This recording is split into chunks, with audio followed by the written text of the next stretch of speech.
போயிருவாங்க. ஏன்ட்டெல்லாம் 2-3 செயின் அப்படி போயிடுச்சு. இருக்கிறதையாவது பொம்பளை பிள்ளைகளுக்காக தக்க வச்சுட்டாலே. வெயில் இப்பவும் இன்னும் தவலை.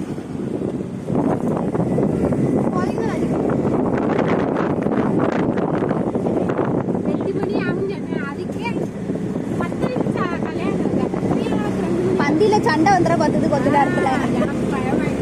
நானும் இதாயிட்டேன். ஏன்னா ஒரு நாள் நான் ஃபர்ஸ்ட் பந்திக்கு வரமாட்டேன். நீங்க கூப்பிட வந்து உட்காந்துருக்கா இல்லைன்னா லேட் ஆகி சாப்பிட்டுட்டு வருது.